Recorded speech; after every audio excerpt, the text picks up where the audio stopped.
entendez mon message, je vous appelle à l'insoumission. Auditeurs de Radio Courtoisie, bienvenue dans le libre journal de la résistance et de la Reconquista. Bonjour et bon dimanche à tous, en ce 4 octobre 2015 où nous célébrons la solennité de Notre-Dame du Saint-Rosaire.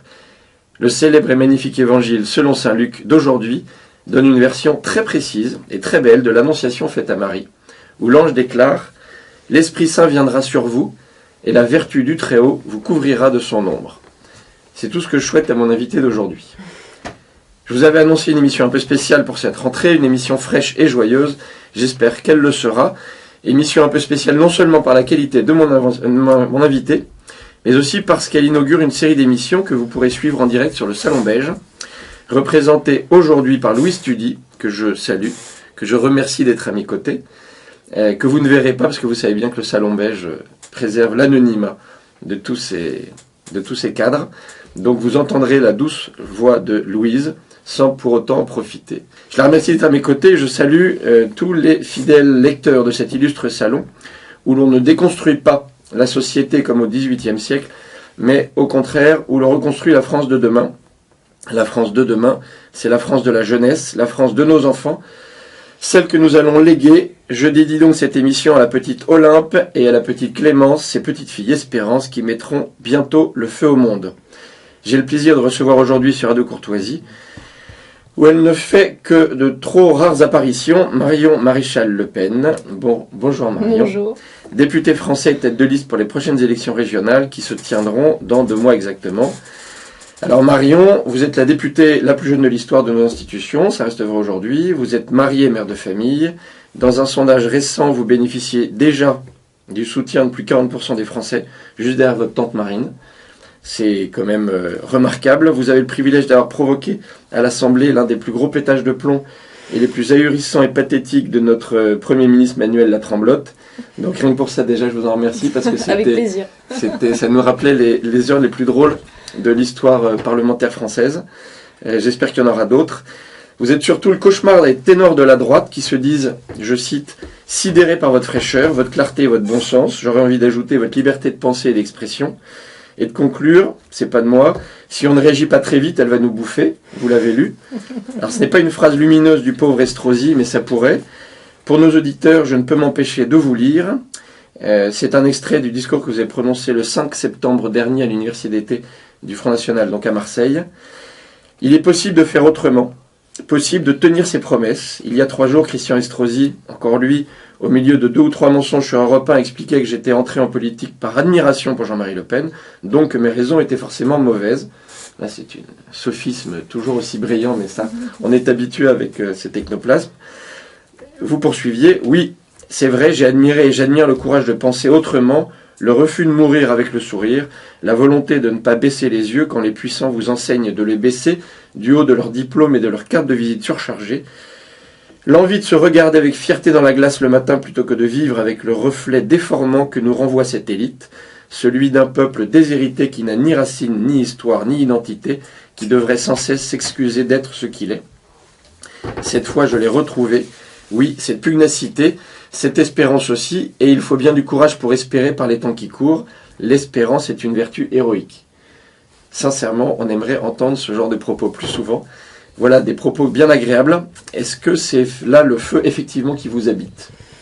Oui, c'est une partie du feu qui m'habite en effet, parce que lorsque je suis rentrée en politique, il est vrai au départ un peu poussé, il faut l'admettre, par Jean-Marie Le Pen, parce que je me sentais bien incapable de partir à ces législatives à 22 ans.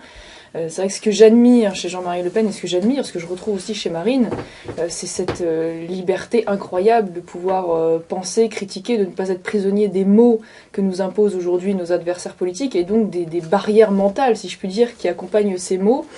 Et donc cette capacité du coup de voir loin aussi, parce que je crois que la grande qualité de Jean-Marie Le Pen, c'est d'avoir été un visionnaire. Je crois que c'était Edgar Faure qui disait c'est un grand tort que d'avoir raison trop tôt. Je crois que ça a été l'un des plus grands torts de Jean-Marie Le Pen. Et aujourd'hui, Marine bénéficie, je crois, de cette grande qualité de visionnaire de Jean-Marie Le Pen, en apportant bien sûr sa touche personnelle. Et donc c'est vrai que au-delà du fond des idées, j'aime assez ce côté rebelle dans cette famille dont je suis très fière et dont j'espère avoir un tout petit peu hérité. À vous lire, on a l'impression qu'en effet vous en avez hérité, mais vous avez hérité et ça c'est votre touche personnelle, d'abord de quelque chose d'extrêmement joyeux. Donc ça c'est peut-être dû à la jeunesse, mais c'est surtout ce que je disais tout à l'heure, cette liberté de parole, de propos.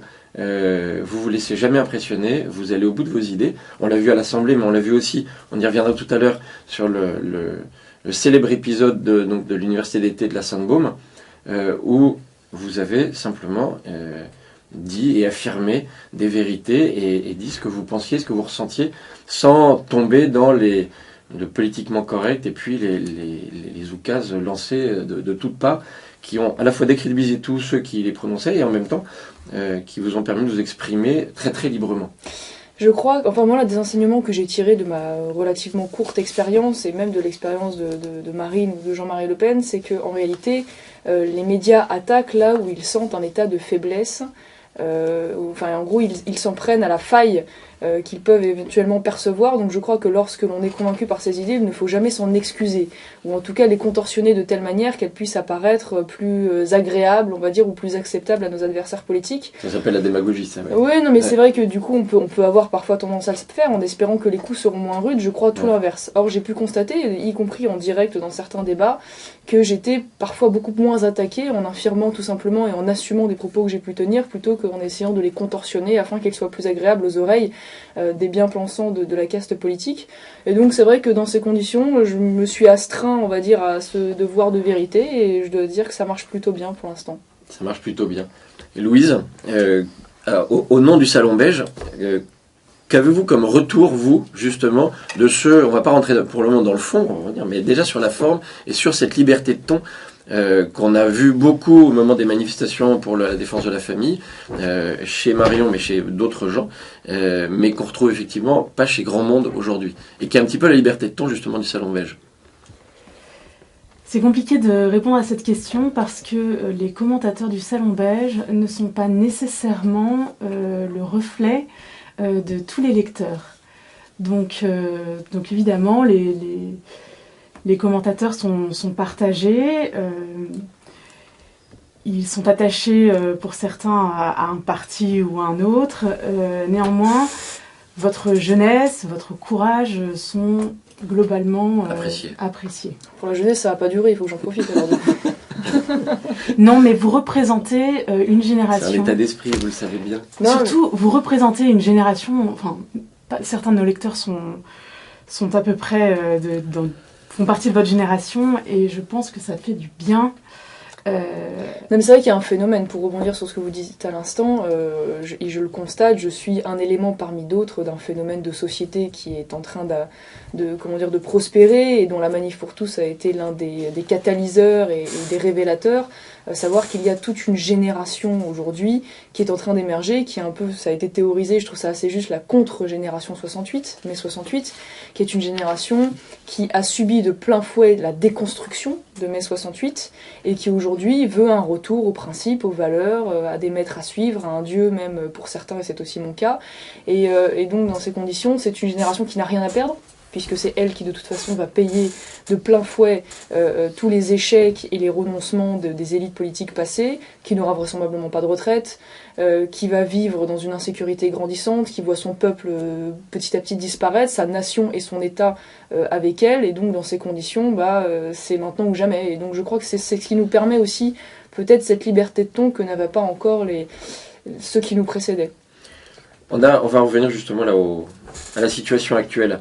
Il y a eu une prise de conscience politique et manifeste depuis 2012, et effectivement le catalyseur de la Manif pour tous et de ces manifestations pour la défense de la famille a été spectaculaire. Vous appelez depuis ce moment-là à l'engagement de tous les jeunes, et des catholiques en particulier, ce que vous avez répété plusieurs fois, en politique, ce qui à mon avis aussi est une nécessité.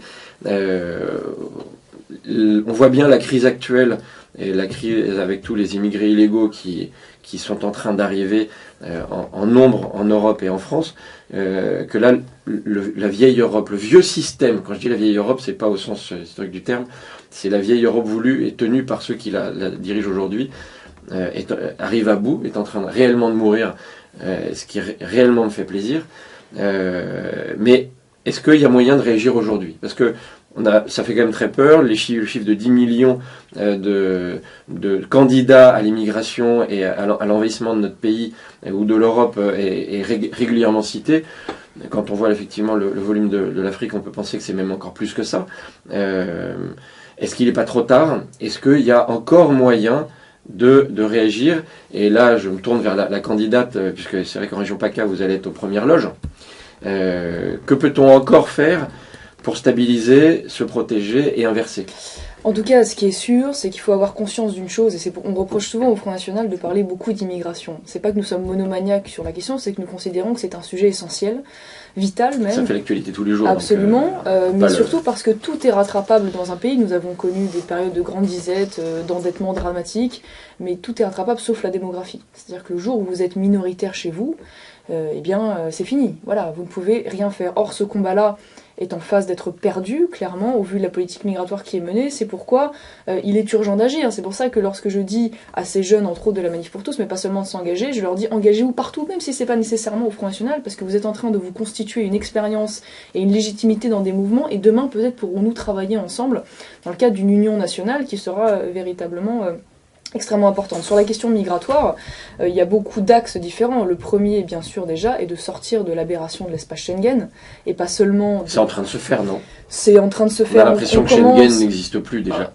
Pas très partiellement, parce qu'en réalité, il n'y a que la Hongrie et l'Allemagne avec l'Autriche qui ont pu suspendre l'espace Schengen, en toute légalité. D'ailleurs, on nous disait que c'était impossible, parce qu'il existe des articles, en cas de menace de la sécurité intérieure ou de l'ordre public, de pouvoir unilatéralement suspendre l'espace Schengen. C'est même Ségolène Royal qui l'a avoué dans les médias. Ce qui a été d'ailleurs caché pendant des années, et c'est qui devrait être fait immédiatement par la France. C'est pourquoi je me méfie d'ailleurs de l'idée d'un Schengen 2 vanté par Nicolas Sarkozy, dont on ne connaît pas véritablement la teneur, et qui à mon avis ne serait pas une solution, parce que sur la question aujourd'hui des 30 000 migrants, parce que c'est le nouveau terme, ou réfugiés qui seraient accueillis en France, il faut savoir que c'est un mensonge total, ces quotas, parce que en réalité il s'agit du traitement des dossiers, c'est-à-dire qu'une fois que les 800 000 qui seront accueillis en Allemagne et régularisés sous le droit d'asile, ils seront libres de se rendre partout dans l'espace Schengen, y compris en France.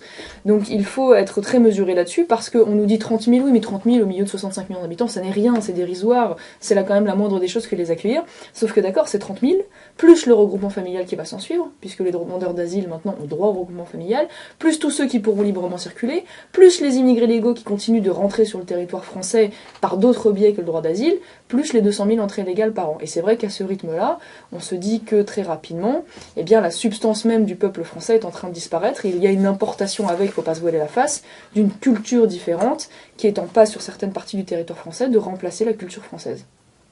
Et en particulier en région PACA, où effectivement, vous pouvez le constater tous les jours. Et en particulier en région PACA, qui est la concentration à l'échelle régionale de tous les maux qui touchent la France, mais de façon encore plus accentuée, puisque nous sommes la 4e région la plus pauvre de France, nous avons un taux de chômage supérieur à la moyenne, nous avons évidemment une immigration très importante et qui ne date pas d'hier, qui a basculé d'ailleurs avec le regroupement familial, car avant c'était une immigration de travail, c'est devenu une immigration familiale avec le regroupement familial, et nous voyons la concentration de tous les maux aujourd'hui de cette inassimilation ou désassimilation de ces étrangers, à savoir l'insécurité grandissante, la montée de l'islam radical.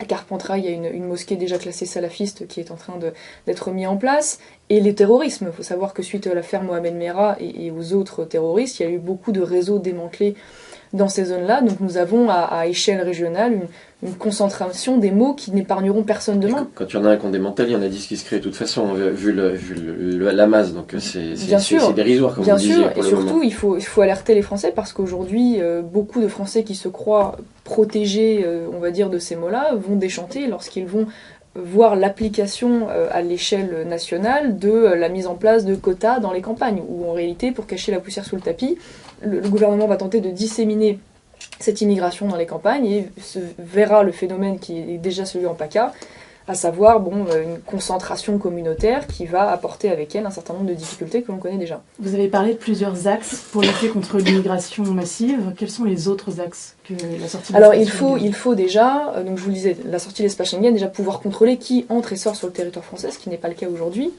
Il faut réformer en profondeur le droit d'asile, parce qu'aujourd'hui la lecture qui est faite du droit d'asile est totalement erronée. C'est-à-dire que le droit d'asile n'est pas un droit universel à l'accueil, ou même le droit d'une population population d'un pays en guerre à pouvoir venir s'installer dans le pays qu'est le nôtre. C'est un droit individuel qui doit être interprété de façon très restrictive et ne pas devenir, comme c'est le cas aujourd'hui, une filière d'immigration illégale bis.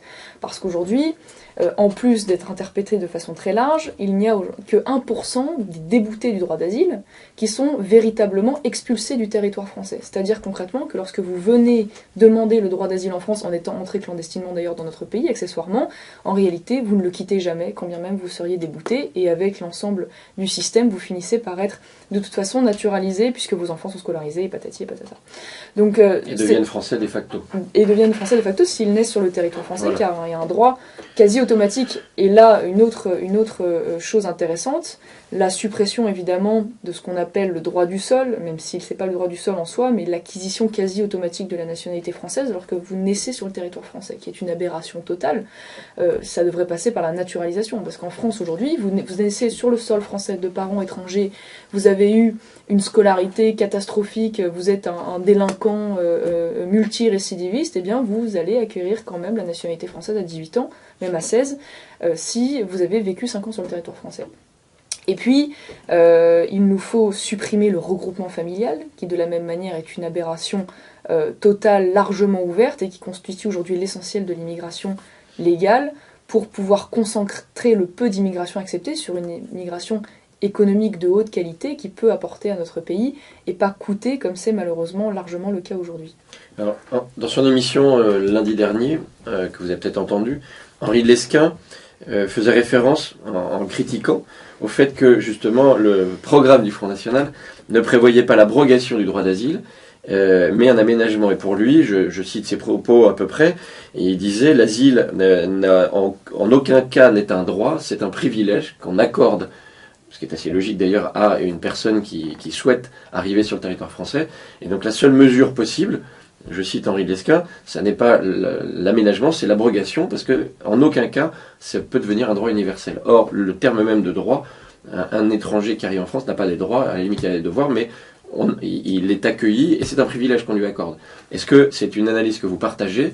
Est-ce que cette vision des choses vous semble effectivement... C'est vrai que moi je suis toujours très étonnée par la virulence des propos tenus par M. Lesquin à notre endroit, parce que je trouve qu'il faudrait mieux concentrer, si vous voulez, ces attaques et ces critiques, ces fortes critiques, à des gens qui sont largement plus nocifs pour notre pays que nous le sommes, parce que même si on peut avoir des désaccords, je pense que l'on peut quand même s'accorder sur le fait que le Front National participe à éveiller les consciences, à faire avancer la conscience nationale, l'idée de nation, l'idée d'identité.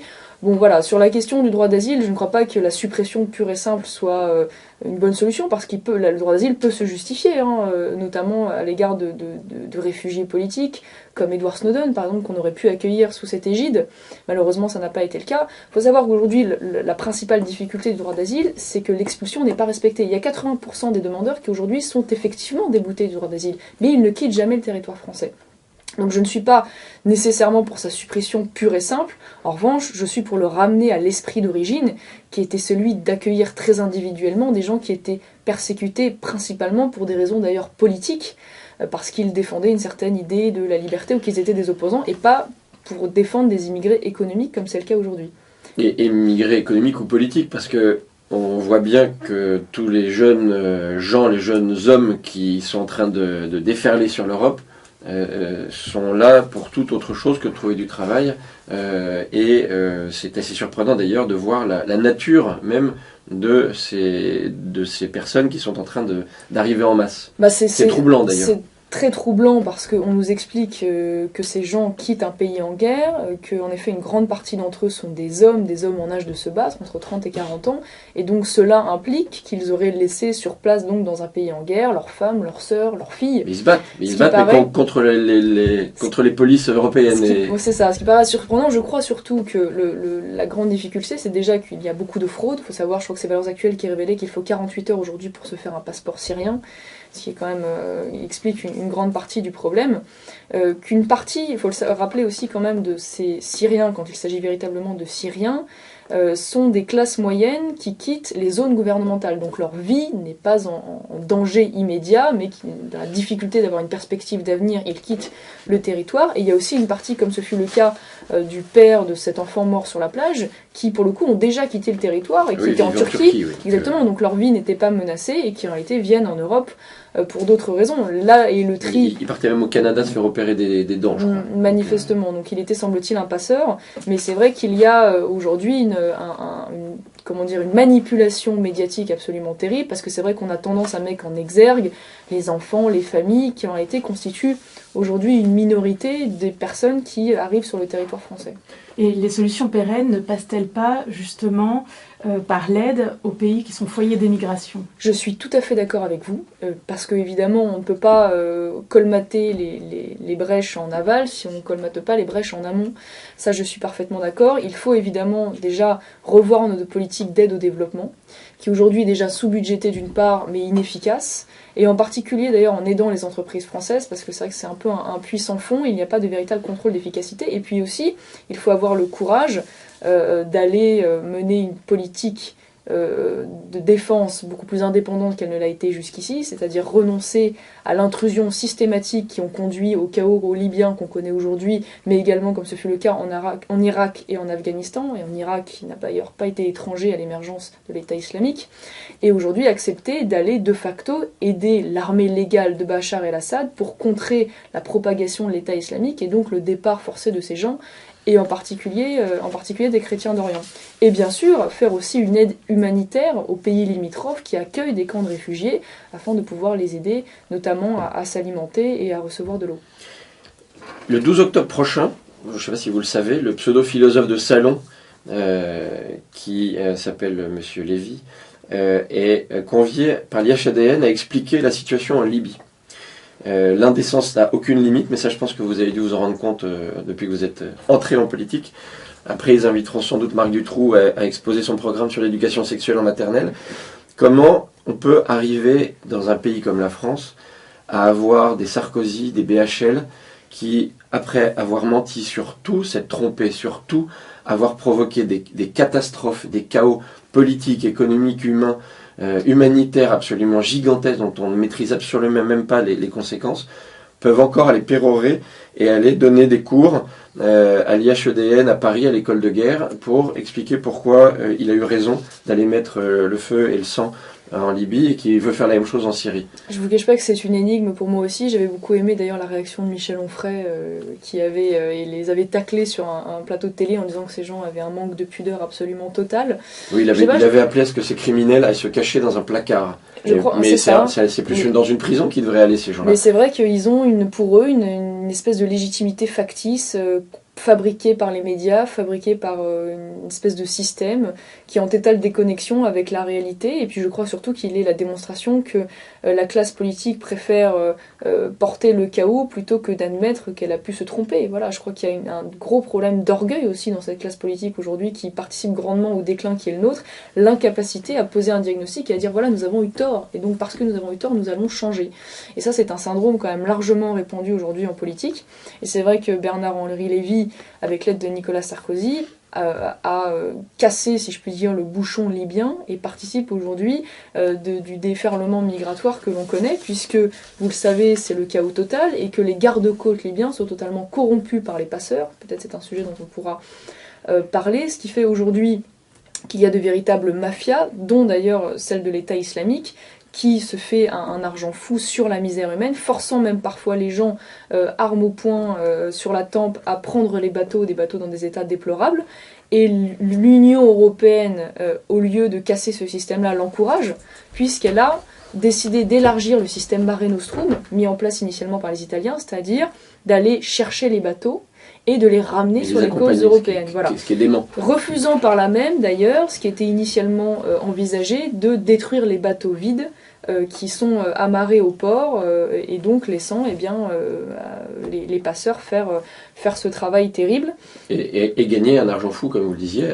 Et gagner un argent fou, puisque j'ai vu qu'il y avait un commerce qui prospérait notamment en Turquie, c'était la vente de gilets de sauvetage. Vous avez des villages, vous avez des images incroyables, des villages qui sont pourtant assez loin d'ailleurs du rivage, où ils vendent des centaines de gilets de sauvetage. C'est devenu manifestement un commerce rentable. Et pour rester sur cette question de la géopolitique, Bernard Lugan a révélé dans sa dernière note que Saïf al-Islam Kadhafi, donc le fils Mohamed Kadhafi, qui est toujours en prison surveillée, est sans doute le futur chef de l'État libyen, puisque les tribus, les différentes tribus libyennes se sont réunies et l'ont élu récemment comme étant un de leurs porte-parole. C'est une gifle mondiale dans la tête de Sarko et de BHL, parce que les conséquences de ce qu'ils ont fait sont monstrueuses. On en revient à quelque chose manifestement de raisonnable, donc on va peut-être avoir à nouveau un Kadhafi président, roi, empereur, on ne sait pas, mais peu importe le terme de la Libye. Et on continue à avoir néanmoins les BHL et Sarko qui disent, si, comme il a fait ses confessions, si je devais recommencer, je referais la même chose. Alors, je pense qu'il ne faut absolument pas être dupe déjà des arguments qui sont avancés pour aller ainsi faire et défaire des gouvernements. Je crois que les droits de l'homme est un argument totalement factice, qu'en réalité il y a derrière des jeux de pouvoir, d'alliance et notamment des critères énergétiques qui rentrent largement en compte. Il faut savoir que nos alliés aujourd'hui, on pourrait d'ailleurs en parler, le Qatar et l'Arabie Saoudite, sont des pays sunnites qui vivent assez mal le fait que nous ayons pu avoir des relations équilibrées pendant très longtemps avec des pays chiites, et dans ces conditions ont tout fait pour les déstabiliser.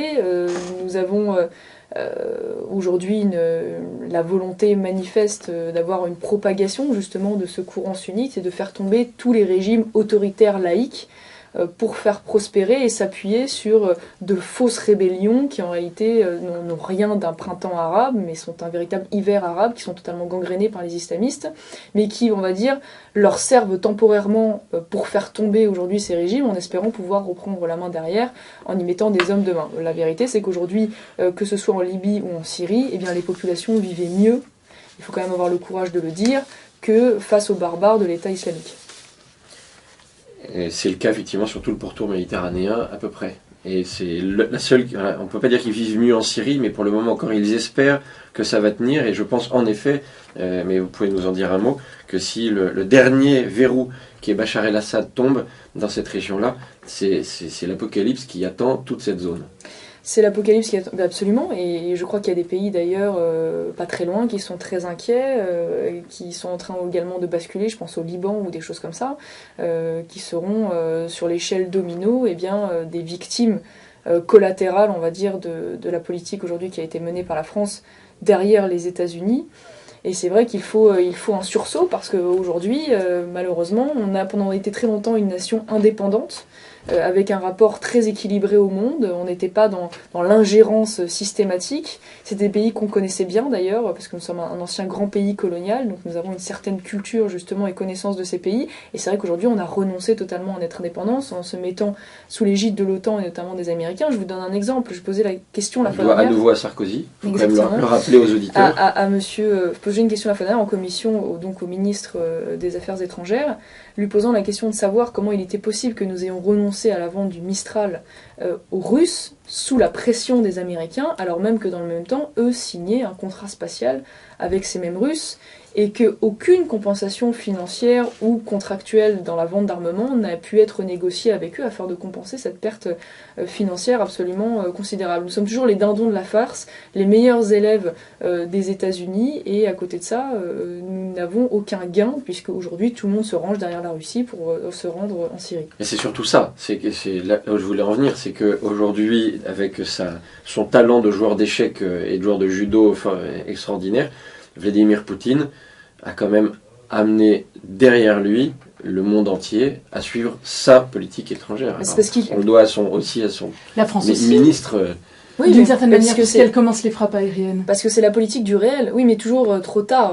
Voilà, c'est ça le problème, c'est que maintenant que on se rend compte que il faut être réaliste et qu'il n'y a pas d'autre solution, bon, la France finit par retourner sa politique et suivre. Est-ce que Laurent Fabius ne devrait pas démissionner après avoir dit tant d'âneries sur le sujet et avoir affirmé de telles contre-vérités? Beaucoup devraient démissionner, mais moi, ce qui me frappe toujours, c'est cette indignation. Il manquera, c'est sûr, mais je pense qu'il pourrait démissionner. C'est cette indignation à géométrie variable, moi, qui me frappe dans cette classe politique française qu'on peut retrouver à beaucoup d'échelles, mais notamment à l'échelle internationale, où on nous explique que la Russie, c'est ignoble, c'est un immonde tyran, homophobe et dictatorial, alors que dans le même temps, nous n'avons strictement aucun complexe à travailler, je vous le disais tout à l'heure, avec le Qatar ou l'Arabie Saoudite. Arabie Saoudite, d'ailleurs, qui a pris la tête du panel des droits de l'homme à l'ONU, C'est Alors très même- touchant ça. C'est très Ça a dû touchant. vous faire... Oui, non ça m'a beaucoup ému, surtout Ouais. que dans le même temps, vous avez vu, je suis en train de préparer le guillotinage et la crucifixion Oui. donc d'un D'un jeune jeune homme, opposant ouais. politique de 21 ans. Mais pour les droits de l'homme. Voilà. Sans doute que lui n'a pas la même conception des droits de l'homme. Et ce sont donc ces gens-là qui vont aller vérifier dans les différents pays la bonne application des droits de l'homme. On marche complètement sur la tête. C'est totalement absurde. Quand on a eu l'occasion de parler de ce sujet-là et du fait que tout marchait sur la tête assez récemment, est-ce que, à votre âge, que je ne cite pas par respect, Vous pouvez encore. c'est pas, Pour le poids c'est aussi. pas très très impressionnant et c'est pas un poids justement trop gigantesque de se rendre compte que c'est même pas les écuries d'Augias que vous avez à nettoyer, c'est tout le monde qui marche de travers. Comment est-ce que, avec votre expérience de 3 petites années en politique, vous n'avez pas la tête qui tourne et envie de vous mettre la tête sous votre oreiller? Alors je crois que c'est Vladimir Poutine qui a dit le pouvoir ça ne se prend pas, ça se ramasse. Je crois que nous concernant c'est malheureusement ce qui va se passer, c'est-à-dire que nous allons vraisemblablement être élus sur le chaos, l'échec et le renoncement de l'ensemble de la classe politique. Moi ce qui me donne beaucoup d'espoir, je vais vous dire, parce que voilà, je fais beaucoup de terrain, je rencontre beaucoup de gens, c'est je crois que le peuple français est un peuple particulièrement politique. Et que c'est un peuple qui a un bon sens extraordinaire. C'est-à-dire que ça fait 40 ans qu'on lui lave le cerveau à travers les médias, à travers la culture, à travers l'école, et en dépit de cela, eh bien, il arrive à avoir encore une capacité critique. On le voit dans les différents sondages d'opinion sur les grands sujets. En réalité, lorsque l'on ne pose pas la question à travers les partis, mais à travers les idées, l'immense majorité des Français sont en accord avec nous sur des sujets essentiels, et notamment sur la question migratoire. C'est ça qui me donne beaucoup d'espoir, c'est voilà, la capacité des Français à rester lucides sur la situation, mais ils sont prisonniers, si je puis dire, d'une élite qui les a emprisonnés et qui a tout fait pour s'auto-reproduire. Ils ont encore de l'espoir? Ils sont pas, parce que ils comme moi je largement désabusés. en préparant l'émission, j'ai lu beaucoup de vos interventions. Vous avez quand même touché du doigt, et c'est le cas de Marine aussi, en faisant tout son tour de France régulièrement, notamment dans les campagnes. Il n'y a plus beaucoup d'espoir. Il n'y a Non, plus beaucoup c'est d'espérance, oui, il n'y a plus d'espoir et encore un peu d'espérance, je ne sais pas comment il faut voir ça. Oui, c'est vrai. Mais c'est l'état de désespoir, notamment à la campagne, est abyssal. Oui, les Français sont largement désabusés, il faut dire ce qui est, faut pas se leurrer, d'où d'ailleurs les taux d'abstention absolument considérables qu'il y a en France. Et c'est vrai que, j'ai tendance à dire, je trouve cet adage assez juste, les plus grandes souffrances sont muettes. Et c'est vrai que je crois que notre rôle, nous, au Front National, c'est d'être le porte-voix de cette France muette, c'est-à-dire de cette France périphérique, rurale, qui n'intéresse en aucun cas la classe politique française, puisqu'aujourd'hui l'immense partie de l'intérêt de la classe politique se va vers les métropoles ou vers les banlieues, inversement proportionnel d'ailleurs à leur place géographique. On a le sentiment qu'aujourd'hui on ne se valorise qu'à travers le fait de s'intéresser à ces territoires. Et à l'inverse, les campagnes françaises, manifestement, n'intéressent absolument pas la classe politique française. Parce que c'est vrai que numériquement, déjà, ils sont de moins en moins nombreux. Et puis, bon, bah, c'est une France, comment ils disent ça, rance, comme ils disent. Hein, c'est une France plutôt conservatrice. C'est encore une France qui a des valeurs, qui travaille, qui est très loin de la modernité parisienne. Et dans ces conditions, bah, c'est vrai qu'elle vote mal en plus la plupart du temps, donc c'est vrai que c'est une raison supplémentaire de s'en désintéresser et d'importer de nouveaux électeurs par la même occasion. Est-ce que la France est encore réformable? Est-ce que tout n'est pas déjà verrouillé? Non, je pense que la France est réformable. Je pense que la méthode utilisée pour réformer est mauvaise. Je crois qu'on se prive trop largement, que ce soit sous la droite ou la gauche, d'un outil qui est un outil extrêmement intéressant, qui a pu être éprouvé à l'étranger de façon efficace, c'est-à-dire le référendum, la démocratie directe.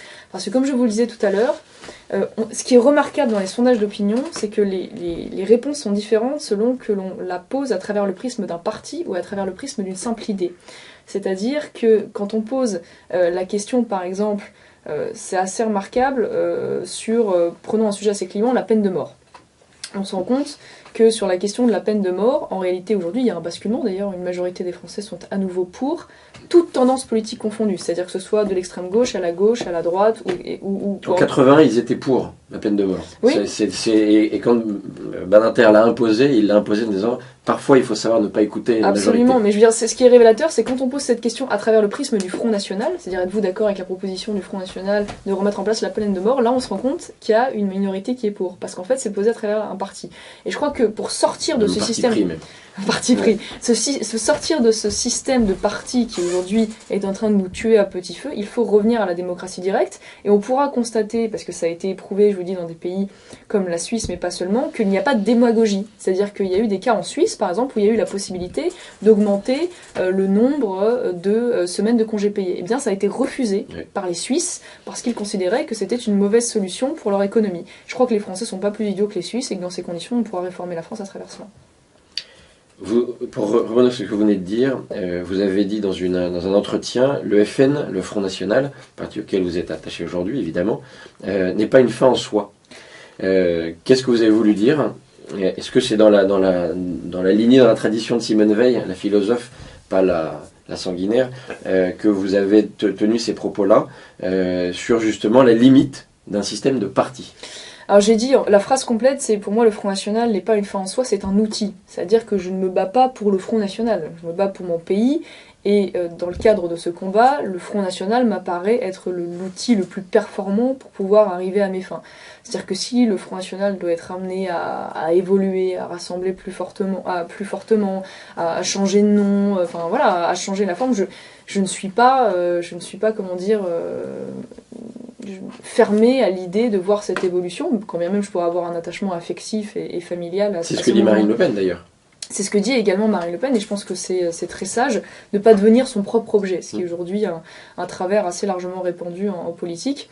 Et donc c'est vrai que dans ces conditions, il faut essayer de sortir un peu de ces systèmes de partis dans lesquels les institutions de la 5e nous enferment un peu, il faut bien le dire. Et j'en reviens à ce que je disais tout à l'heure, c'est pourquoi je crois qu'il est très important d'avoir une implication dans tous les mouvements des catholiques et de gens qui partagent, on va dire, une cellule de base commune d'idées pour pouvoir demain essayer de créer des ponts et de travailler ensemble. Ce ne sera pas tout de suite, mais d'ici 10 ans, j'espère pouvoir réussir à y contribuer et retrouver des gens que j'ai fréquentés dans d'autres cadres, notamment par exemple l'IFP ou des choses comme ça, qui sont des initiatives, je crois, très intéressantes et qui permettent de faire émerger une génération politique moins sectaire et plus souple dans l'approche politique. Et moins enfermée dans des partis, justement, dans une logique de parti. Je le pense, c'est pourquoi j'ai toujours regardé, moi, avec bienveillance, Sens commun, par exemple, même si je suis... assez lucide, je pense, malheureusement, sur le peu d'influence qu'ils auront à terme sur le projet présidentiel et Nicolas Sarkozy. Je trouve que ça va dans le bon sens, voilà, et que c'est toujours une façon de veiller, de se former et de faire émerger des cadres demain. Et vous-même, vous n'êtes pas le sens commun du Front National ? Alors, on m'a posé la question de savoir s'il était s'il était utile d'avoir un mouvement comparable à Sens commun ou au Poisson rose chez les socialistes. Mais j'ai répondu que non, pour la simple et bonne raison que l'objectif des Poissons roses ou de Sens commun, c'est de faire pression sur une ligne qui n'est pas la leur, une ligne officielle du mouvement qui n'est pas la leur, notamment sur la question du mariage homosexuel, mais pas seulement, mais aussi l'euthanasie, bref, un certain nombre de sujets sociétaux. Au Front National, ça n'a pas d'utilité directe, puisque la ligne que je porte et que pourrait porter l'équivalent de Sens commun est aujourd'hui la ligne officielle du mouvement, vous voyez ce que je veux dire ? Donc ça n'a pas d'utilité de mettre un mouvement de pression de cet ordre-là, et à l'avenir non plus, parce qu'il n'y a pas eu de renoncement, comme j'ai pu l'entendre, notamment sur la question du mariage homosexuel. Nous sommes le seul parti à avoir été clair et net à dire que nous abrogerons cette loi. Je dois dire qu'à l'UMP, ça a été quand même largement plus ambigu. Ah non, ça n'avait pas ambigu l'UMP, ils ont dit qu'ils ne l'abrogeraient pas. Oui, c'est vrai. Non, il n'y a aucune ambiguïté. Oui, certains ont pu servir de caution comme d'habitude. Mais oui, voilà. avant le vote de la loi, effectivement, ils ont dit tout et n'importe quoi, mais après, c'est... Au contraire, ils font une unanimité remarquable sur le sujet. Le Front National a dit qu'il abrogerait, mais aussi qu'il réécrirait le PACS, qu'il l'améliorerait. Et en 2002, le FN était pour l'abrogation du PACS, en 2012 pour son maintien, en 2014 pour son maintien et son amélioration.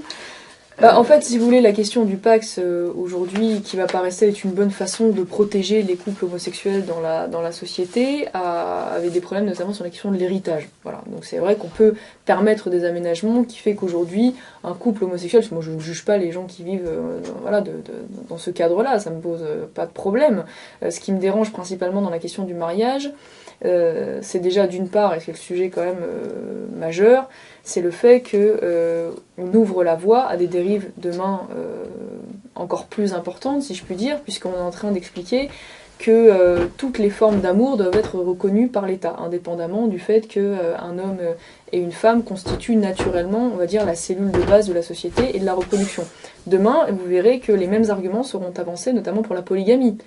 Les gens diront, au nom de quoi me refuse-t-on la reconnaissance de mon amour polygame ? En Allemagne, il y a des groupes zoophiles qui ont fait les mêmes revendications. Ce sera exactement les mêmes arguments, et dans cette logique-là, d'ailleurs, il sera très compliqué pour eux qui ont défendu le mariage homosexuel d'y répondre par la négative, et puis surtout l'adoption des enfants. Ça, je veux dire, il faut quand même y penser.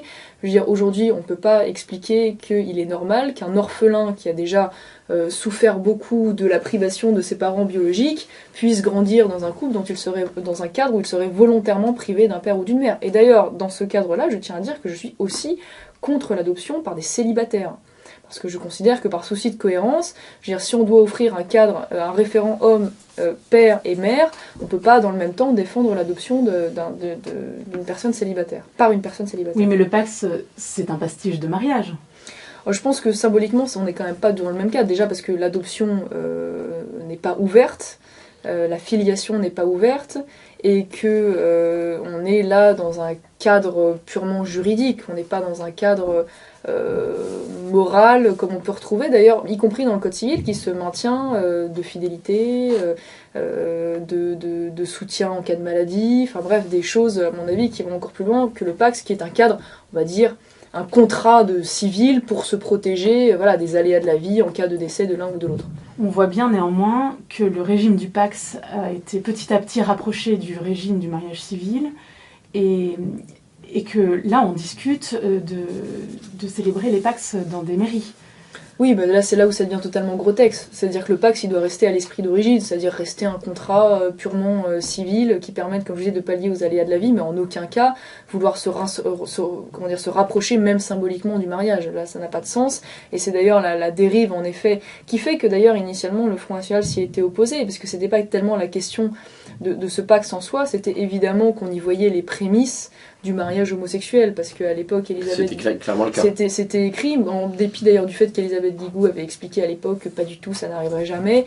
Chaque fois, on commence à les connaître maintenant dans la pratique, chaque fois qu'ils mettent le doigt dans l'engrenage, ils ne s'arrêtent plus, et évidemment, on savait que ça allait annoncer cela.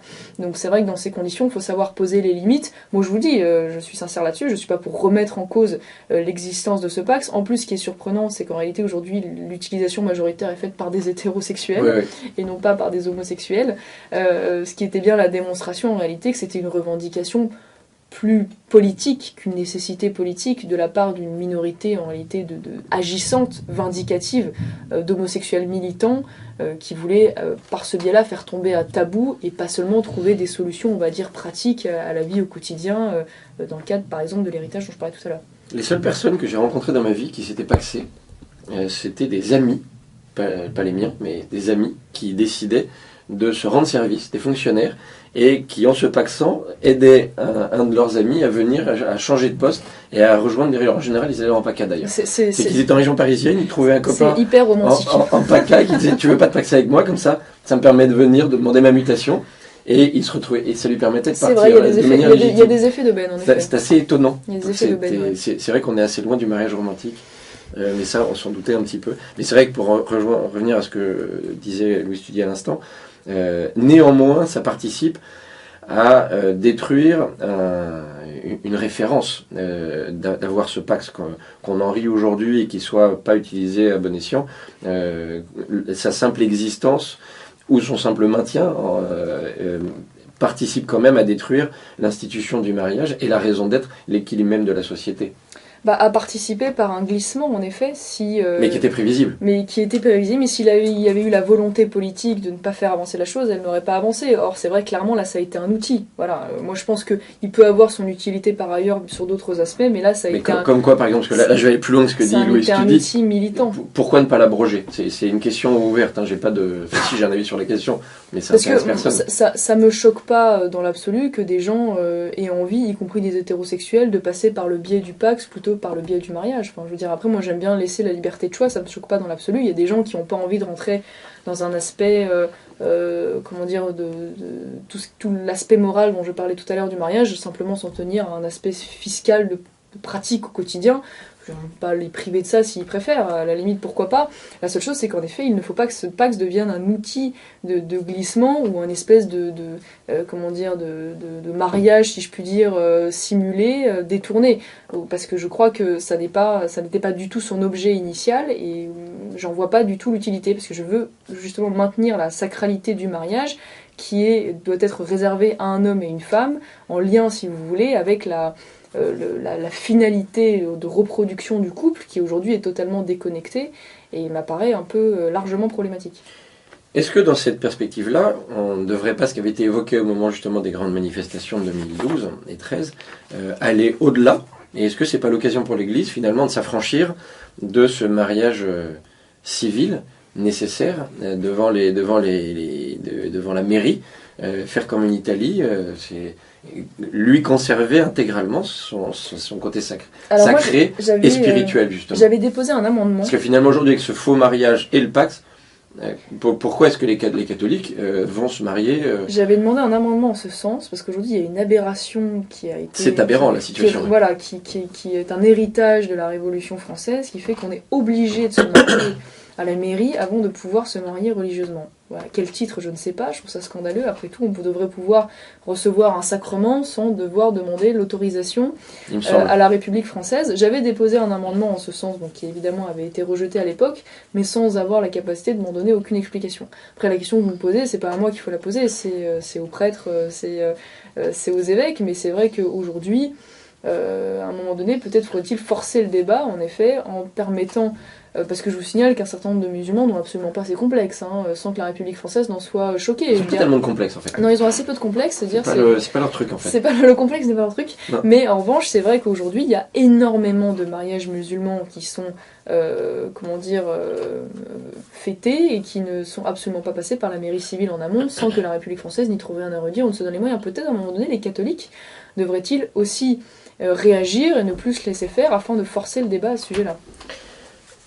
Je voudrais revenir sur un épisode qui pour moi a été crucial, pour vous aussi, de cet été, qui est l'université d'été de la Sainte-Baume, où vous avez, avec d'autres responsables politiques d'autres partis, été conviés à vous exprimer sur la cohérence entre les convictions et les prises de position politiques. Oui. Ou un engagement politique, même pas que les prises de position. Monseigneur Rey, donc, qui était à l'origine de cette invitation, l'évêque de Fréjus-Toulon, qui a eu à s'en expliquer, qui nous expliquait ici à ce micro très précisément justement dans quel contexte il avait organisé ça et ce qu'il en attendait, et d'ailleurs il en était ravi, et disait notre responsabilité de chrétien est de dénoncer les positions en contradiction avec nos valeurs. Propos que vous avez repris à votre compte sur cette notion de cohérence en politique. Et en disant qu'aujourd'hui, sur la plupart des sujets de société, il devenait impossible, ou quasiment impossible ou incohérent, pour un catholique de voter presque autre chose que Front National, tant les programmes, je ne parle même pas du Parti Socialiste, mais ne serait-ce que de ceux qui se revendiquent républicains ou de l'UDI, sont à l'antithèse, sont antinomiques avec vraiment ce qu'un catholique ou un chrétien a au fond de lui par rapport à ses convictions. Moi j'aimerais que vous reveniez là-dessus, parce que ça me semble fondamental, ça me semble essentiel, et que ça fait des années et des années que les chrétiens et catholiques engagés en politique font le contraire de leurs convictions, et que, il y en a sûrement qui nous écoutent, des chrétiens et des catholiques qui votent avec leurs pieds et votent en contradiction avec leurs convictions. Là, il y a quand même un sujet, moi, qui me tient particulièrement à cœur, sur lequel je reviens presque dans chacune de mes émissions, c'est sur la notion de cohérence politique. Je pense qu'ils sont dupes déjà en grande partie du discours qui est tenu assez injustement, il faut bien le dire, par notamment la Conférence des évêques de France, qui n'a eu de cesse de nous expliquer que la doctrine du Front National était en désaccord avec la doctrine sociale de l'Église, que ça n'était pas leur valeur, sans jamais, d'ailleurs vous l'aurez remarqué, et ça je vous mets au défi d'aller voir, donner un exemple concret. Jamais, voilà, jamais. Ce sont des allégations qui ne sont jamais argumentées, jamais fondées. Et c'est vrai que lorsque, je crois, on est catholique intéressé par la politique, on a le devoir d'aller s'en tenir à des faits objectifs. Et là, objectivement, on ne peut pas m'expliquer décemment qu'il serait normal d'inviter des communistes ou des socialistes, ou de leur donner la parole à la Manif pour tous, alors même que dans le même temps, il serait insupportable de la donner au Front National. Parce que je crois qu'il y a beaucoup d'arguments qui sont totalement fallacieux. La première, il y a sur la question des points non négociables, d'une part, et sur la question de l'immigration, où on nous explique que l'évangile, carrément, d'une certaine manière, nous ordonnerait d'accueillir toute la misère du monde sans aucune restriction et sans aucun contrôle particulier. On n'a pas dû aller lire le même. Non, parce que j'ai jamais lu ça dans l'évangile. Évidemment, bien sûr lu ça, et quand on lit même la doctrine sociale de l'Église, on lit à plusieurs reprises, dans la bouche d'ailleurs de plusieurs papes également, que les nations ont tout à fait le droit de mener une politique migratoire et qu'elles ont tout à fait le droit d'ailleurs d'exiger aux étrangers qui rentrent sur le territoire de respecter l'héritage matériel et spirituel du pays dans lequel ils sont accueillis. Donc il est tout à fait logique, si vous voulez, lorsque l'on est un responsable politique, que l'on a comme mission le bien commun du pays pour lequel on se bat et de ses membres, et bien d'avoir une politique migratoire raisonnée, parce qu'une politique migratoire déraisonnable, comme c'est le cas aujourd'hui, ne participe pas du bien commun. Enfin, je veux dire, on le constate au quotidien. Et dans ces conditions, il ne faut pas confondre, et c'est ce que j'ai tenté d'expliquer lors de l'OSP, confondre la charité individuelle, qui est celle du bon samaritain, qui dans le quotidien doit nous conduire en tant que chrétiens à être généreux, à être bienveillants, à ne pas rejeter l'autre parce qu'il est autre, avec une charité d'État ou une charité de nation, qui évidemment n'est absolument pas comparable et transposable, et qui à mon avis est le mensonge dans lequel tentent de nous enfermer aujourd'hui les médias et les évêques de France, il faut bien le dire. Largement, puisque le Ribado Dumas, qui était donc évêque et porte-parole de la conférence des évêques de France, vous a taclé assez violemment donc, au moment justement de cette université d'été, avec des arguments totalement creux, il n'en donne effectivement aucun. Et très curieusement d'ailleurs, il se permet de citer les déclarations de 85 du cardinal de Courtrai, qui était allé faire du lèche-babouche devant toutes les organisations droits de l'homiste et notamment le Grand Orient de France, pour dire qu'effectivement jamais il ne soutiendrait le Front National. De voir un cardinal français quand la conférence des évêques de France revendiquait ce patronage de Monseigneur de Courtrai et qui était allé se coucher devant tous les lobbies français, là, moi quand j'ai lu ça, je reconnais que les bras m'en sont tombés. Je pense, vous voyez, que là, on a la représentation de ce dont on parlait tout à l'heure, à savoir une fracture générationnelle. Ces gens sont les gens de l'ancien monde, c'est-à-dire ceux d'une église qui d'ailleurs a le même syndrome que celui de la France, une église complexée, que l'on a forcé d'ailleurs à être dans le complexe, et qui se comporte de la sorte pour s'excuser d'être ce qu'elle est, au prétexte qu'elle aurait été la religion de l'Inquisition, de la colonisation, de la collaboration, au même titre que la France. Enfin, c'est ce qu'on nous explique en tout cas. Il va falloir qu'ils révisent dans l'histoire, oui, dans les livres d'histoire, et donc je pense que c'est une génération qui tente désespérément et à tout prix de s'acheter une légitimité, une respectabilité, en effet, en ayant de tels comportements. Je crois que c'est une grande fracture avec justement la nouvelle génération de catholiques qui viennent,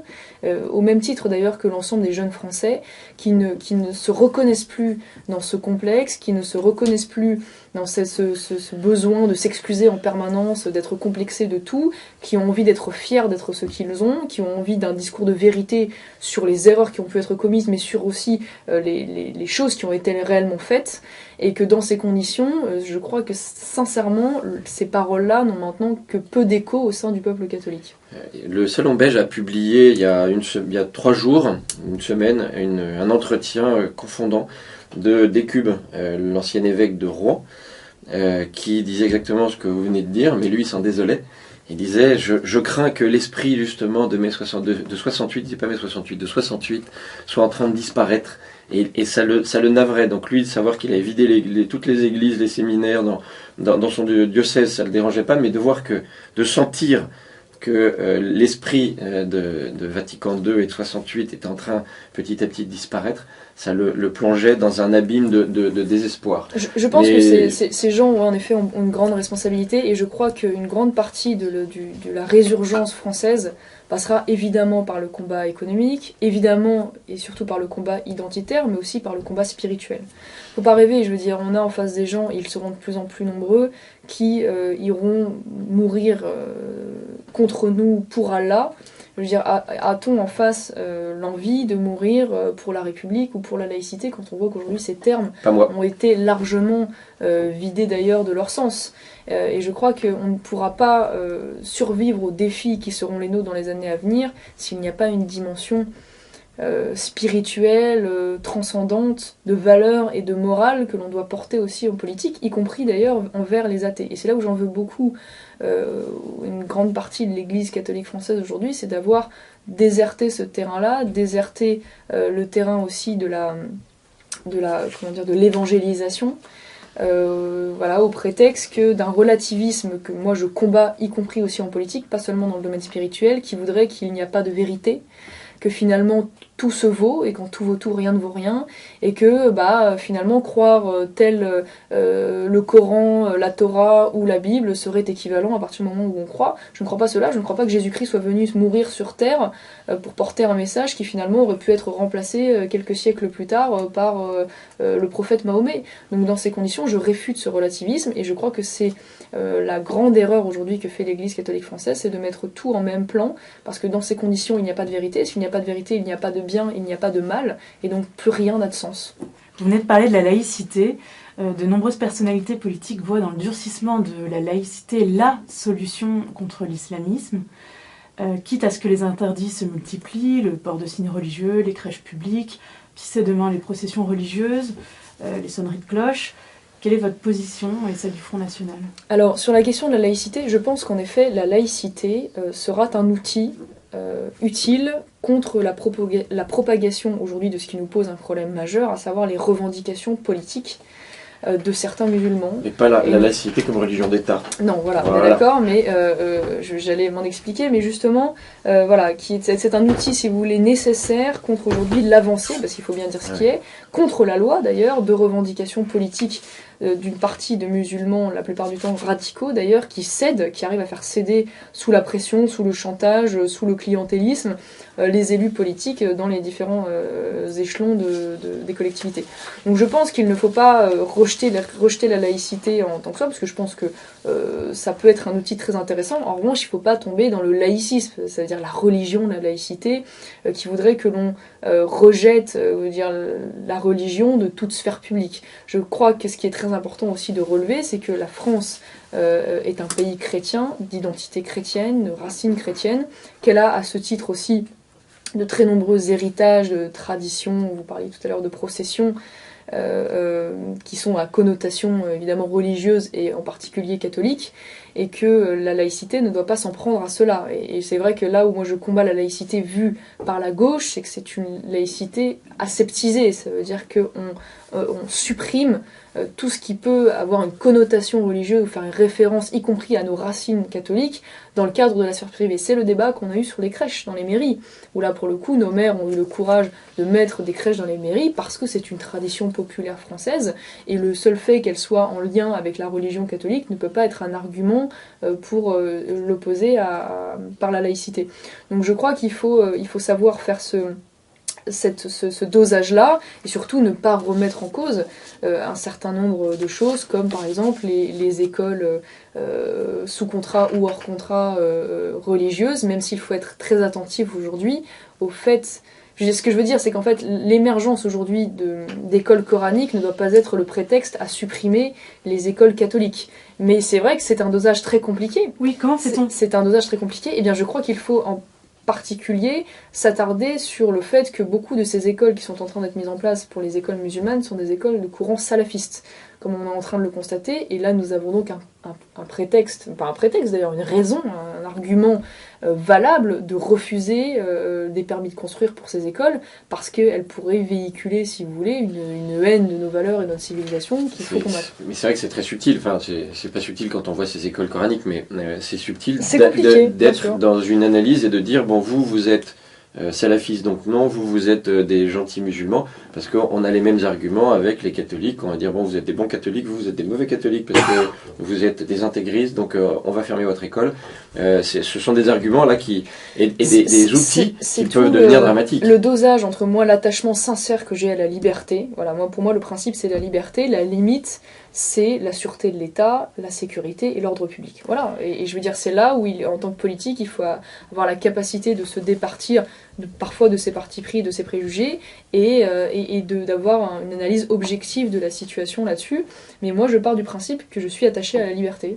Il y a une autre difficulté, c'est que c'est la justice qui tranche. On revient avec les crèches publiques, ce sont les juges qui décident. Donc, que peut faire les politiques Alors pas qu'avec les crèches, avec aussi les mosquées, puisqu'on l'a vu avec Julien Sanchez, je crois, qui se bagarre justement devant les tribunaux pour des histoires de permis de construire et de décisions qui sont attaquées. Oui, alors c'est vrai que là aussi, on paye le fait qu'on a essayé de rattraper en réalité en aval des décisions qui avaient été prises par les prédécesseurs. C'est le cas de la mosquée de Fréjus. Ça veut dire que le maire, si nous avions été aux affaires à cette époque-là, nous n'aurions tout simplement pas accordé le permis de construire et nous n'en serions pas là. Là, en réalité, le maire de Fréjus, d'ailleurs, permis de construire attribué de façon totalement illégale. Enfin, c'est un scandale cette histoire d'ailleurs. Mais nous essayons, si vous voulez, de rattraper en aval les décisions illégales d'ailleurs qui ont été prises en amont par les prédécesseurs. Donc là, bon, on paye un peu malheureusement cela. Mais c'est vrai qu'aujourd'hui, c'est un vrai débat qu'il faut avoir, je crois, parce que c'est fondamental. Nous sommes tombés clairement dans ce qu'on appelle aux États-Unis le gouvernement des juges. C'est-à-dire qu'aujourd'hui, les politiques sont dans l'impuissance parce que nous sommes en proie, si vous voulez, à des décisions juridiques qui en réalité ont plus de poids que la représentation nationale. C'est vrai à l'échelle de l'Union européenne, enfin voilà, avec la Cour de justice de l'Union européenne, ou même la Commission et les directives, les règlements qui en émanent. C'est vrai avec la Cour européenne des droits de l'homme, qui est encore autre chose que l'Union européenne, qui a été d'ailleurs la Cour à l'origine de la décision sur la GPA, qui contraignent les États à reconnaître les enfants, à inscrire au registre d'état civil les enfants nés de GPA à l'étranger. Donc ça, c'est quand même une contrainte incroyable. Et c'est vrai aussi, on en parle moins, mais du Conseil constitutionnel, qui aujourd'hui retoque des lois votées avec toute la légitimité de la représentation nationale au prétexte d'une interprétation extensive de la Constitution totalement aberrante et délirante. C'est vrai par exemple sur le regroupement familial, il y a eu des tentatives, faut le dire quand même par le passé, de restreindre le regroupement familial qui ont été systématiquement retoquées par le Conseil constitutionnel au prétexte du droit au respect de la vie privée, qui a donc été tiré, il me semble, là de la Déclaration des droits de l'homme et du citoyen, qui à l'origine était un texte symbolique et pas légal, et qui a été introduit dans le bloc de constitutionnalité, et évidemment, avec la Charte de l'environnement, les juges du Conseil constitutionnel s'en sont emparés pour étendre leur pouvoir, et ainsi contraindre de plus en plus les politiques en place. Donc il va falloir réformer ce système-là si on veut pouvoir un jour avancer en France. Je tiens à le dire à vos auditeurs, parce que c'est important qu'ils le sachent, concernant la Cour européenne des droits de l'homme aussi, il faut savoir que plusieurs États ont été condamnés et on leur a interdit de sortir de leur territoire des personnes, des étrangers ou des personnes déchues de leur nationalité condamnées pour terrorisme, au prétexte qu'ils pourraient subir des traitements inhumains ou dégradants dans leur pays d'origine. Voilà. Donc plus ils sont dangereux, moins on peut les exclure. C'est quand même important de le savoir. On marche sur la tête. On marche sur la tête. Voilà, c'est pas fini. Donc je voudrais revenir un petit peu, mais tout ça est lié de toute façon, parce que dans cette espèce de laboratoire, gros laboratoire, qui est la région Provence-Alpes-Côte d'Azur, vous êtes confronté à ces questions-là tous les jours, et c'est devient votre travail quotidien. Comment gagner? Est-ce que d'abord, j'imagine que vous envisagez de gagner, sinon on ne se présente pas à une élection si on pense la perdre. Dans les sondages, vous êtes... Ça nous est arrivé aussi quand même. Parce que vous êtes assez haut dans les sondages, ça se présente assez bien. Je ne sais pas si on va perdre du temps à parler de votre concurrent Estrosi, parce que... qui a refusé le débat chez Bourdin, manifestement. C'est vrai. Je sais pas ce qui lui est arrivé. Petit bonhomme. Voilà, je sais pas. Manifestement, il est un peu angoissé en ce moment. On devait faire un débat ensemble le 6 octobre et il a renoncé au débat. J'espère qu'il va pas faire ça pendant toute la campagne, parce que ça va être compliqué. Il faut qu'il renonce à l'élection pendant qu'il y est. Je pense que ça nous ferait gagner du temps. Qu'il soit cohérent. Non, mais il est, en effet, c'est un défi immense. Hein. Il faut pas se leurrer, parce que nous sommes face à une grosse machine UMP bien rodée et sans foi ni loi. Parce que moi, je dois dire que je suis Surtout là-bas, oui. très étonnée par la capacité de Christian Estrosi de mentir de façon totalement effrontée et éhontée sans manifestement la moindre culpabilité. Il a un maître dans le domaine qui s'appelle Nicolas Sarkozy, qui lui a quand même montré une voie royale. Hein, donc il ne fait que suivre son maître. C'est le padawan de Nicolas Sarkozy. Et donc c'est vrai que c'est très surprenant parce qu'il n'a de cesse d'expliquer à chacune de ses sorties que j'aurais donc comparé ou assimilé les protestants aux nazis, rien que ça, chose que je n'ai absolument jamais dite, d'autant plus amusant de la part d'une jeune femme dont le papy est pasteur. C'est mal vous connaître de sortir des annales voilà, pareilles. Et toute la famille paternelle est protestante, donc c'est quand même assez mal tombé, mais il n'a de cesse de répéter ça en boucle. Il essaie de récupérer l'électorat protestant manifestement, avec d'ailleurs la complicité de la Fédération française protestante, hein, qui est loin d'être des amis, loin d'être nos amis. Et c'est vrai qu'il explique également que manifestement l'obsession de la Seconde Guerre mondiale serait une maladie génétique chez nous. Je vous laisse imaginer si nous utilisions ce terme de propos à l'égard des socialistes ou de l'UMP. Bon voilà, manifestement il n'a pas grand chose à dire, c'est assez consternant, donc nous dans le même temps on essaye d'être audible sur des sujets où on l'est peut-être moins ou trop caricaturé, notamment sur la question économique et la question écologique. Parce qu'on est effectivement en plein dedans, le CAP 21 ouvrir ses portes, ça va devenir... D'ailleurs, c'est à se demander si les socialistes n'ont pas organisé ça volontairement pour qu'on oublie qu'il y avait des élections qui arrivaient au mois de décembre. Oh bah, ce serait pas surprenant, c'est une technique qui est maintenant assez éprouvée. En tout cas, ce qui est vrai, c'est que la question écologique doit nous mobiliser. Et c'est vrai qu'on a eu parfois à droite une espèce de réflexe qui voulait que l'écologie ayant été accaparée par l'extrême gauche, on avait tendance à rejeter en bloc tout ce que ça pouvait représenter. Moi, je regarde avec beaucoup d'intérêt l'émergence, notamment chez les jeunes catholiques, de ce courant qu'on appelle la nouvelle écologie, et avec la mise en place de revues qui viennent d'émerger, impulsé, il faut le dire aussi, par ce pape qui a le mérite de bousculer les lignes, même si parfois on peut ne pas être d'accord.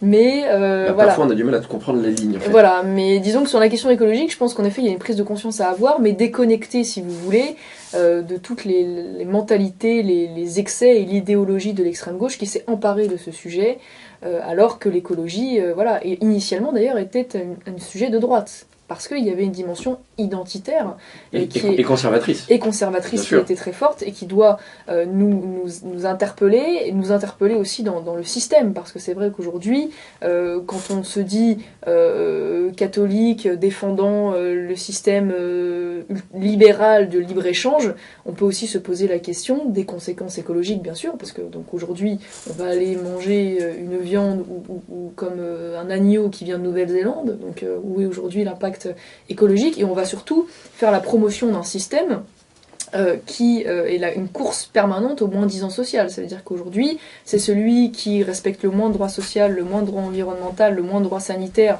et qui paye le plus mal ses employés qui va s'en sortir le mieux. Est-ce qu'aussi, en tant que catholique, on peut se poser la question de savoir si cela est en cohérence avec le modèle de société qu'on a envie de défendre et le respect de la dignité humaine? C'est étonnant d'ailleurs de voir que dans les histoires d'invasion là, des immigrés illégaux, que ce soit en France avec le MEDEF ou en Allemagne, le patronat se réjouissait de cet apport d'une main-d'œuvre sous-qualifiée et qui sera sous-payée. Oui, il y en avait un à l'époque qui était interpellé par ça, il s'appelait Georges Marchais, il était communiste et c'était maintenant il y a quelques dizaines d'années, et il expliquait que clairement aujourd'hui il fallait lutter contre l'immigration parce que c'était utilisé, si vous voulez, notamment par... moi, j'aime pas le terme patronat, parce que je trouve que ça regroupe beaucoup de choses qui n'ont rien à voir, mais en tout cas, par une certaine forme de certains chefs d'entreprise qui y voyaient un effet d'aubaine, si vous voulez, la capacité de pouvoir payer beaucoup plus mal des gens nouvellement arrivés qui accepteraient des conditions de travail et de salaire que n'accepteraient pas les Français, et surtout de créer une tension sur le marché du travail, parce qu'il faut savoir que nous importons une immigration à bas niveau socio-professionnel, très peu qualifiée, et que dans le même temps, ces emplois qui pourraient correspondre à ce peu de qualification, c'est-à-dire l'industrie et l'agriculture, sont en train de mourir. Donc nous créons de facto une tension sur le marché du travail, et il suffit pour s'en convaincre de regarder les chiffres du chômage dans les banlieues françaises, où les taux d'immigration sont très importants. Évidemment, le taux de chômage est beaucoup plus élevé chez les populations d'origine immigrée, et en conclusion de ça, bien évidemment, la grille des salaires est en train de s'effondrer. C'est ce qu'on appelle une dévaluation interne plutôt qu'une dévaluation externe comme le permettrait la monnaie. Pour revenir au régional, Louise, tu dis d'après Libération, il y aura 3 listes classées à la droite de la droite. La vôtre, celle de Jacques Bompard et celle de Jean-Claude Martinez.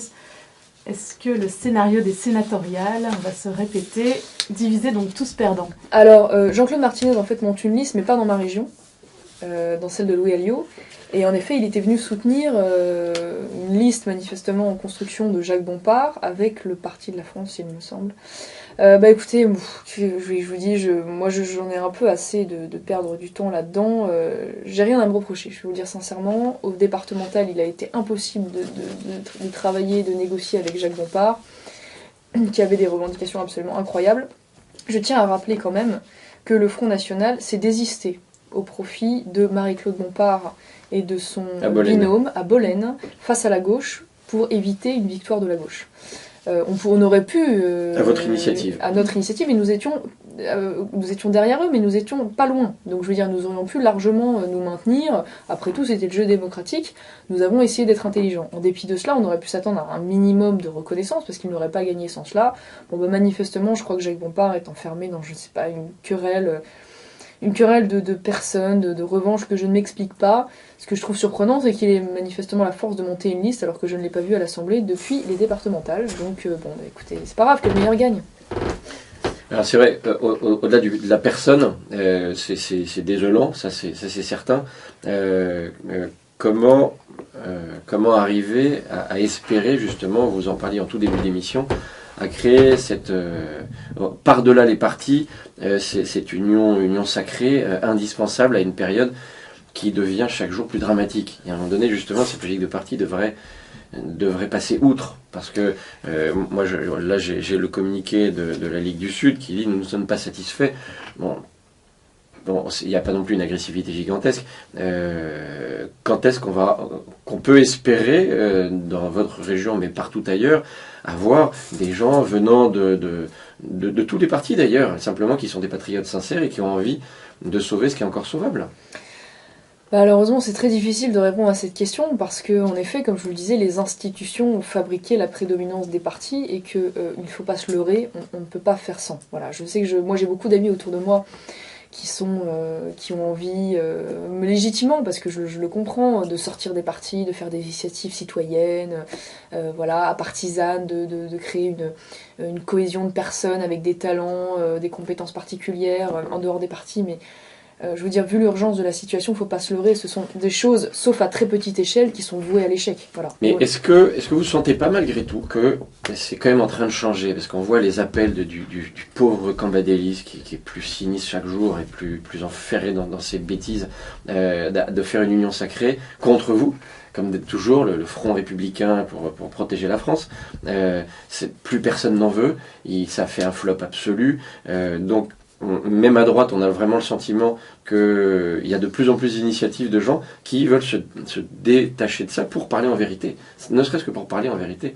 Parce qu'ils en ont soupé d'entendre ça. Est-ce que vous, sur le terrain, vous le ressentez pas réellement? Je pense qu'il y a certainement des personnalités, aujourd'hui, notamment à l'UMP, qui ont envie de sortir de cela, mais nous ne sommes pas encore dans un état de décomposition assez avancé, manifestement. Voilà. Et il ne faut pas se leurrer. Mon grand-père avait l'usage de dire que là où il y a de l'homme, il y a de l'hommerie.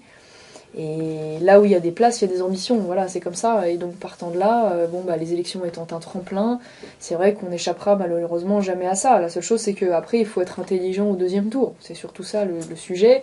Et là, j'espère qu'on pourra éventuellement être intelligent. Et c'est vrai que moi, je suis un peu catastrophée de voir, par exemple, des mouvements comme celui de Dupont-Aignan, il n'aime pas qu'on mette le T, la liaison, quelqu'un que j'apprécie par ailleurs, enfin je veux dire avec qui maintenant on a quand même des points d'accord manifestes, Ouais. continuer à s'enfermer, préférant aller faire des alliances avec Mélenchon et Chevènement qu'avec nous. Je veux dire, à un Enfin, moment qui donné, sont déjà en train de capoter. Donc, qui sont déjà en train de capoter. À un c'est- moment c'est donné, ridiculisé quand même, ne là. faut-il pas être un petit peu raisonnable et essayer d'avancer? Parce que c'est vrai qu'à l'échelle de 10-15 ans, il en va de la survie de notre pays. Enfin, je pèse mes mots. Aujourd'hui, la France n'est même plus un État. Quand on regarde les critères aujourd'hui de définition d'un État, à savoir battre monnaie, avoir des frontières, nous n'y répondons même plus. Mais surtout, vu l'accélération du processus, il en va de notre survie. Donc c'est vrai que bon, moi je suis un peu énervée par ça, mais je veux dire, j'ai pas encore assez de légitimité dans le temps pour pouvoir impulser quoi que ce soit, donc j'espère que Marine Le Pen y parviendra. Il y a un sujet qui gêne à peu près tous les partis, et vous l'avez évoqué tout à l'heure, c'est le sujet des points non négociables. Oui. Vous en avez parlé à la Sainte-Baume, vous avez affirmé que le Front National s'était systématiquement opposé aux lois sociétales portant sur la recherche sur l'embryon, l'avortement, la sédation profonde et l'euthanasie. Or, quand ces questions ont été débattues ces derniers mois, à l'Assemblée, au Sénat, les élus du Front National ont été absents, ou ils n'ont pas pris part au vote, où ils se sont abstenus. Je pense notamment à la résolution faisant de l'avortement un droit fondamental. Je pense aussi à l'article supprimant le délai de réflexion avant un avortement, ou à la proposition de loi sur la fin de vie. Peut-on espérer Alors, une plus grande cohérence du Front je National ? vais vous répondre là-dessus. Sur la question du droit fondamental à l'avortement, moi, vraiment, là pour le coup, j'ai eu un empêchement d'ordre personnel, j'ai pas pu faire autrement, donc j'ai donné mon pouvoir à Gilbert Collard, et lui, pour le coup, était sur l'abstention. Moi, j'étais contre, mais on peut pas dissocier les votes. Sur la question du délai, je suis très surprise que vous me disiez ça, parce qu'en l'occurrence, j'avais moi-même déposé un amendement que j'avais défendu, justement pour lutter contre ça. Donc là-dessus, je pense que c'est nous faire un mauvais procès. Après, ne pas oublier quand Les même... députés républicains ont déposé un amendement pour faire obstacle à cet article. Et donc, quand cet article a été débattu, enfin, je regarde Ah oui, mais ça, sur les l'article... votes, les députés Front National étaient Ouais, sur absents. l'article. Et ensuite, au Sénat, les sénateurs Front National n'ont pas Parce pris qu'en fait, sur part au vote. les articles, en fait, faut savoir une chose. Bon, nous sommes des députés non inscrits, hein, donc je veux dire, après, c'est compliqué, si vous voulez. On ne peut pas se relayer comme le font les autres députés ou donner nos votes. Donc, dans ces conditions, on ne peut pas être présent systématiquement sur les heures et les heures de débat. Bon, ça, de facto, on n'y peut rien. En revanche, vous regardez le vote de la loi De finale. la loi, oui. Je veux dire, là, on vote, il n'y a pas de souci. Donc, je pense que ça, malheureusement, c'est le système qui est fait de cette manière-là. On a des limites de temps et qui sont un peu compliquées, quoi, de ce point de vue-là, à gérer. Mais il n'y a pas d'ambiguïté sur le positionnement. Je veux dire, vous le voyez sur la loi finale, c'est le vote important qui est retenu. Pour la loi Claes-Leonetti qui a permis une euthanasie déguisée, Gilbert Collard était absent, vous aussi, vous avez dit ensuite que vous vouliez voter contre, les Non, ça, sénateurs j'avais n'ont pas pris part au vote. Ça, j'avais voté contre, hein, sur cette loi-là. J'ai voté contre. Hein. Donc, en l'occurrence, bon, j'irai vérifier. Non, mais très bien, comme ça, au moins, Non, les mais choses je veux dire, là-dessus, il y sont avait pas dites. d'ambiguïté. J'avais même pris la parole à l'époque. La seule chose, c'est que je vous le dis franchement, il est impossible pour nous, à deux, d'être présents à l'intégralité. Il faut dire ce qu'il y a, d'être présent à l'intégralité des débats. Ça, c'est clair et net. Surtout quand on a, malheureusement, les impératifs de campagne et de surcroît les responsabilités qu'au sein dans nos mouvements respectifs. Bon, voilà, c'est compliqué. Et je m'en excuse, mais j'ai hâte que nous soyons beaucoup plus nombreux à l'Assemblée pour pouvoir compenser cela. Donc il n'y a pas eu d'ambiguïté sur tous ces sujets-là. En l'occurrence, vous verrez le vote de la loi Ça, c'est le finale. rendez-vous en 2017. Exactement, le vote de la loi finale, qui est le vote fondamental et le plus important, est répertorié. Bon, bah, on a systématiquement voté contre. Et là-dessus, d'ailleurs, on a été cohérent. Enfin, je veux dire, faut pas mentir. Globalement, on a été quand même beaucoup plus cohérent que ne l'a pu l'être d'ailleurs la droite, qui a été à l'origine d'une grande partie de ces avancées. Sur la sédation profonde, ne pas oublier quand même que c'est une proposition de loi droite-gauche, hein, là pour le coup, qui est portée et qui est d'une hypocrisie absolument scandaleuse. Et c'est vrai que sur la question du droit fondamental, bon là, comme je vous dis, il y a eu ce petit couac, parce que moi j'étais contre, et Gilbert Collard qui est au RBM, lui, voulait s'abstenir, mais je considère en effet que c'était quelque chose de terrible, parce qu'à partir du moment où on considère que l'avortement est un droit fondamental, tous les obstacles, si vous voulez, à ce droit deviennent de facto condamnables. Et donc toutes les limitations à ce droit deviennent des obstacles à l'obtention de ce droit. Et donc, évidemment, la conclusion a été de facto la suppression du délai de réflexion. Ce qui a permis de faire condamner le docteur Dor récemment à 10 000 € je crois, pour avoir simplement donné une paire de petits chaussons à une mère de famille. ça devenait inconstitutionnel, ça devenait contraire à la loi, donc il a été condamné, même en appel. Donc, Oui, non, mais c'est un sujet là encore, on marche sur la tête. qui Ma pauvre devient Marion, on marche sur la délirant. tête. Non, mais c'est vrai, et puis c'est surtout, moi je vais vous le dire, la question de l'avortement, c'est le tabou absolu en France, mais bien au-delà de l'immigration, bien au-delà de l'immigration. Je veux dire, c'est un sujet sur lequel on ne peut pas parler normalement, raisonnablement, se poser la question de savoir s'il est normal encore aujourd'hui d'avoir 250 000 avortements par an en France, un chiffre qui ne baisse pas alors que la contraception a été largement généralisée, l'obtention facilitée, la gratuité permise, le contournement des parents accéléré, enfin, on ne se pose pas cette Il question. faut peut-être se poser la question de savoir ce que serait la France, même d'un point de vue économique et de son rayonnement, si ces 8 à 10 millions d'enfants étaient nés. Oui, Parce que c'est une saignée qui est encore plus violente que la Seconde Guerre mondiale ou que la Première. Il ne raisonne que d'un point de vue économique, mais c'est vrai que c'est un sujet, je vous le dis, qui est où on est le seul fait d'en parler, le seul fait de, comme au Front National nous faisons, de remettre en cause le remboursement systématique, déjà est un objet de diabolisation monstrueux. Je veux dire, c'est vrai que c'est absolument terrifiant. Donc c'est vrai que c'est un sujet sur lequel il faut avancer, et je pense qu'il ne faut pas être dogmatique là-dessus, il faut accepter de la politique du petit pas. Oui, et à l'échelle de la C'est-à-dire- région, par exemple. Ah bah sur l'avortement, malheureusement... minutes. Je pense aux subventions. Oui, voilà, il y a une marge de manœuvre sur les subventions, absolument, et ça, vous avez raison, il va falloir s'y atteler, mais en revanche, on ne pourra pas voilà, aller au-delà de On ça. est d'accord. Il nous reste 2 minutes, Marion, pour finir. Louise, tu dis pour le Salon Beige, est-ce que vous avez une dernière question ou une remarque à faire ? Saluez les lecteurs du Salon Beige. Je vous laisse la parole pour conclure, je dirai un petit mot après. Quand il y a 3 ans, on m'a donné ce siège, je l'ai fait avec beaucoup d'émotion parce que moi, mon grand maître à penser, c'était Serge de Beketch, qui, je vous le dis très sincèrement, aurait été très heureux d'être à ma place aujourd'hui. Que je salue, et si on se bagarre, c'est beaucoup grâce à l'exemple qu'il nous a donné, à l'élan infatigable qui était le sien sur les points non négociables sur lesquels il transigeait pas beaucoup non plus. Je vous laisse la parole pour conclure. Oula, et vous me prenez au dépourvu. Non, bah écoutez, merci déjà de m'inviter. Navré de ne pas venir plus souvent, mais parce qu'il faut m'inviter plus souvent. Et je serais ravie un Paris jour tenu. de pouvoir débattre avec Henri de Lesquen, qui semble avoir énormément de choses à nous reprocher, pour éventuellement voir si véritablement écoutez, nous sommes si éloignés que cela. Je lui propose en direct, les auditeurs et les lecteurs du Salon Beige en sont témoins. Henri, cher Henri, je vous propose dans une de mes prochaines émissions un débat avec Marion Maréchal Le Pen sur la question justement des élections, des programmes et de l'avenir de la France. Je compte sur vous Soyez pour plus courageux relever- qu'Estrosi. pour relever ce défi que manifestement Estrosi ne veut pas relever. Alors on va pas finir avec Estrosi, ce serait lui faire trop d'honneur, donc il faut finir sur autre chose. Je vais éventuellement dire voilà, que je suis de celles qui pensent que l'engagement politique est fondamental, en particulier lorsque l'on est catholique, et que dans ces conditions, j'invite une fois de plus tous ceux qui ont une conscience politique à s'engager, même si ça n'est pas chez nous, ils finiront par y venir, voilà, de partir pour qu'on puisse demain travailler ensemble dans la perspective du redressement de notre pays. Merci beaucoup Marion Merci Maréchal à Le vous. Pen. Bon courage pour votre campagne qui se poursuit. Rendez-vous dans 4 semaines. Ce sera le 1er novembre, jour de la Toussaint, pour le second volet de nos entretiens avec le Salon Beige. Je recevrai un homme libre aussi et un poète que j'aime tout particulièrement. Je vous laisse avec un auteur choisi par Marion et qui vous révèle d'une certaine manière peut-être son programme pour la France.